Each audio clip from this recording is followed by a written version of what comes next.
Minecraft Xbox ও online PlayStation স্টোরের গেমগুলোর মধ্যে সবচেয়ে জনপ্রিয়। 2009 সালে কম্পিউটার গেম হিসেবে মাইনক্রাফট অনলাইনে প্রকাশিত হয়, যাকে বলা হয় আলফা বিল্ড। ব্যবহারকারীদের রিভিউয়ের উপর ভিত্তি করে গেমটি আপডেট করা। তখন গেমগুলো পিক্সেল আর্টের মাধ্যমে বানানো হতো।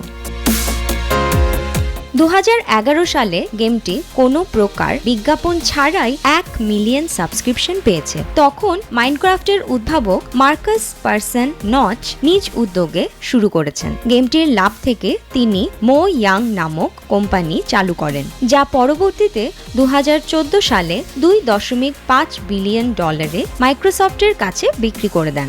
একই সালে মাইনক্রাফট সবচেয়ে বেশি বিক্রি হওয়া ভিডিও গেমের মধ্যে একটি অন্যতম স্থান দখল করে নিয়েছে। পরবর্তীতে মাইক্রোসফট টেলটেল গেমসের সহায়তায় বের করল মাইনক্রাফট স্টোরি মোড, যা মাইনক্রাফটের জগতে একটি ভ্রমণ কাহিনী হিসেবে যুক্ত হলো। কতগুলো বছর পার করার পর আজও গেমটির জনপ্রিয়তা বেড়েই চলেছে। ইউটিউব আর টুইচের বিশাল স্থান নিয়ে রয়েছে এখনো।